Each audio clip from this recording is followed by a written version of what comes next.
السلام علیکم ورحمۃ اللہ وبرکاتہ. نحمده ونصلی علی رسولہ الکریم. اما بعد فاعوذ باللہ من الشیطان الرجیم. بسم اللہ الرحمن الرحیم. رب اشرح لی صدری ویسر لی امری واحلل عقدۃ من لسانی یفقہوا قولی. اللہ کا شکر ہے کہ جس نے ہماری دین اسلام کی طرف رہنمائی کی ہے اور ہمیں زندگی کے ہر معاملے کے بارے میں صحیح تعلیمات دی ہیں. یہ ہم پر ہے کہ ہم ان تعلیمات کو جانتے ہیں، ان کے بارے میں علم حاصل کرتے ہیں یا نہیں کرتے، پھر ان کے مطابق اپنی زندگی کو ڈھالتے ہیں یا نہیں ڈھالتے. تو جیسا جیسا ہمارا دین کے ساتھ معاملہ ہوتا ہے اتنا ہی ہم دین سے فائدہ اٹھا پاتے ہیں. ہمارے دین نے ہمیں پیدائش سے لے کر موت تک اور موت سے لے کر ابدی زندگی تک کے سارے اصول اور قاعدے اور ہر چیز ہمیں بتا دی ہے.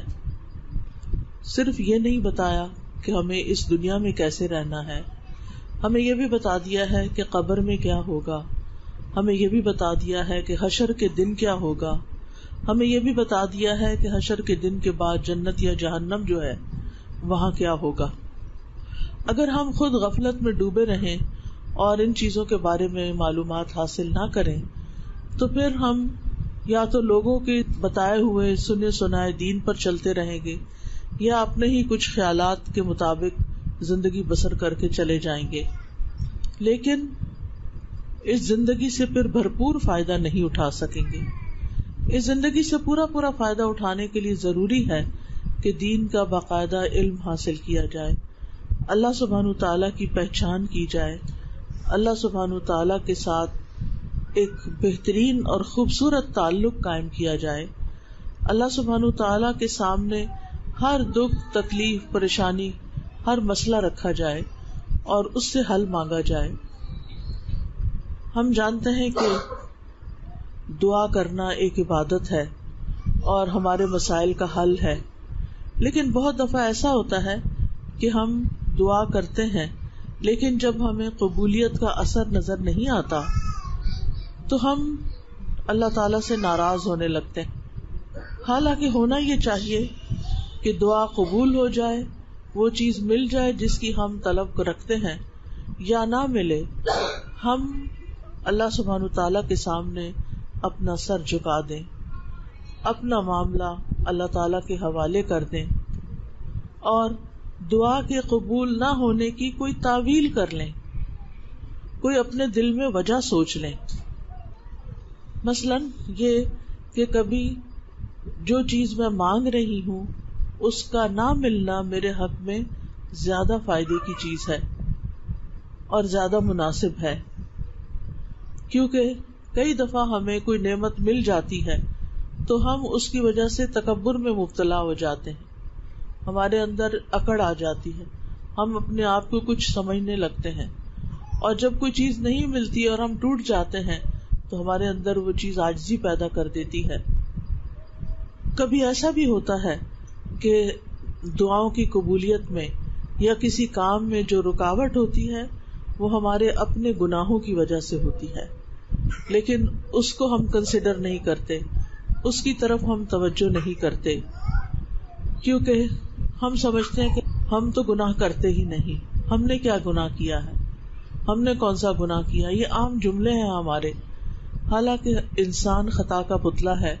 ہم میں سے کوئی بھی ایسا نہیں جو یہ دعویٰ کر سکتا ہو کہ وہ 100% اللہ سبحانہ تعالیٰ کی اطاعت اور فرما برداری کر رہا ہے. ہماری زبان سے بعض اوقات ایسی باتیں نکل جاتی ہیں، ہمارے رویوں میں بعض اوقات ایسی چیزیں ہوتی ہیں کہ جو اللہ تعالیٰ کو ناراض کر دیتی ہیں اور ہم بول کے بھول جاتے ہیں اور ہمیں یاد بھی نہیں ہوتا. تو ایسی صورت میں جب دعا قبول نہیں ہوتی تو پھر ہمیں کبھی احساس بھی ہو جاتا ہے کہ شاید ہماری اپنی کوئی غلطی ہے جس کی وجہ سے رکاوٹ ہو رہی ہے. تو پھر ہم اللہ تعالیٰ سے معافی مانگنے لگتے ہیں، استغفار کرنے لگتے ہیں، اور یہ چیز ہمارے حق میں اور کئی خیر بھلائی کے دروازے کھولنے کا سبب بن جاتی ہے. اسی طرح یہ ہے کہ بعض اوقات کسی چیز کے تاخیر سے ملنے میں بہت بہتری ہوتی ہے. یعنی اگر فوری طور پر وہ چیز مل جائے تو ہم اس کی وہ قدر نہ کریں، اس کا حق ادا نہ کریں، اس کا شکر ادا نہ کریں. اور اسی طرح کبھی دنیا کا مل جانا انسان کے لیے مصلحت کے خلاف ہوتا ہے. اور اگر کوئی بھی دل میں پازیٹیو تھنکنگ نہ رہے، کوئی بھی مثبت خیال نہ آئے، تو بھی اللہ سبحانہ وتعالیٰ کے بارے میں ہمارے دل میں کسی قسم کا اعتراض نہیں آنا چاہیے. یعنی ہمیں اللہ سبحانہ وتعالیٰ کے فیصلوں پر کوئی آبجیکشن نہیں ہونی چاہیے، بلکہ انسان یہ سوچے کہ میں نے تو جو دعا کی وہ بندگی کا ایک تقاضا تھا، بندہ ہونے کی حیثیت سے میرے اوپر لازم تھا کہ میں اللہ تعالیٰ سے کچھ مانگتا، کیونکہ دعا جو ہے وہ ایک عبادت بھی ہے. اگر اللہ سبحانہ تعالیٰ فضل فرما دیتا ہے، یعنی قبول کر لیتا ہے، تو پھر یہ اللہ کا فضل ہے. اور اگر وہ نہیں کرتا تو وہ مالک ہے، جو چاہے کر سکتا ہے. یعنی اللہ سبحانہ تعالیٰ کا اپنا فیصلہ ہے، اور اس کا فیصلہ ہم سب کے فیصلوں سے بہترین ہوتا ہے. عام طور پر دیکھا گیا ہے کہ ہماری زیادہ تر دعائیں جو ہیں وہ دنیا سے متعلق ہوتی ہیں، دنیا کے ساز و سامان سے متعلق اور دنیا کی زیادتی سے متعلق.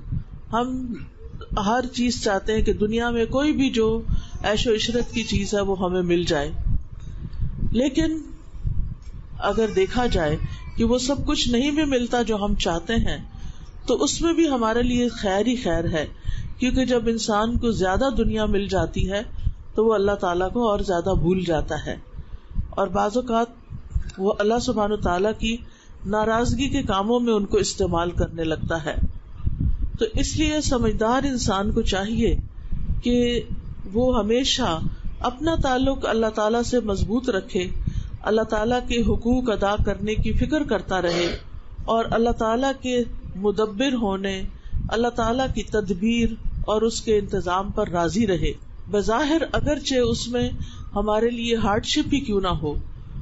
اور جب انسان اللہ تعالیٰ کی طرف متوجہ ہو تو اس میں انسان اپنی غلطیوں پر نظر رکھے، اللہ تعالیٰ کی رحمت پر نظر رکھے، اس کے فضل و کرم پر نظر رکھے. اور پھر یہ ہے کہ اگر انسان مناسب سمجھے تو دعا کبھی چھوڑے نہ. یعنی جس چیز میں وہ اپنے لیے خیر سمجھتا ہے وہ مانگتا رہے. کیونکہ اکثر ایسا ہوتا ہے کہ جب ہم مانگتے رہتے ہیں تو ہمارے درجات بلند ہوتے رہتے ہیں، کیونکہ دعا ایک عبادت ہے، اور جب ہم اس عبادت میں ہوتے ہیں تو ہم ایک نیکی کا کام کر رہے ہوتے ہیں. تو عام طور پر ہم بعض اوقات نیکی کے کام چھوڑ دیتے ہیں یا ان کی طرف توجہ نہیں دیتے، تو اس سے کیا نقصان ہوتا ہے کہ انسان نیکیوں میں پیچھے رہ جاتا ہے. لیکن جب انسان دعائیں مانگتا رہتا ہے تو اس کی نیکیوں کے اندر جو کمی کوتاہی ہوتی ہے وہ پوری ہو جاتی ہے.